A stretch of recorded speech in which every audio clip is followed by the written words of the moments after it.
ကျွန်တော်တို့နေဖွဲ့စည်းတဲ့ကဂျိုရီရဲ့အမည်တွေကိုဘယ်သူတွေကဘယ်လိုပြီးခဲ့တာလဲဒါဟာနှစ်ပေါင်းထောင်ချီကြာခဲ့တဲ့ဒဏ္ဍာရီတွေနဲ့ဆက်ဆက်နေပါတယ်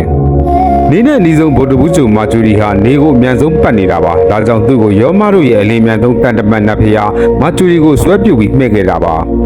တောက်ချဂျိုဗီနက်စ်ကတော့ကောင်းကင်မှာအလွန်တောက်ပပြီးလှပတဲ့ဂျိုပါဒါကြောင့်လှပတဲ့အချစ်နတ်ဖျားမှာဖြစ်တဲ့ဗီနက်စ်အမည်ကိုပြီးခဲ့တာဖြစ်ပါတယ်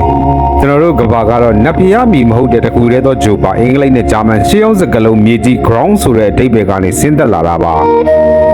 အင်္ဂါဂျိုမတ်စ်ရဲ့နီယောင်ဟာသွေးရောင်နဲ့တူတာကြောင့်ရောမတို့ရဲ့စစ်နက်ပြားမတ်စ်ရဲ့အမည်ကိုပြီးခဲ့ကြတာဖြစ်ပါတယ်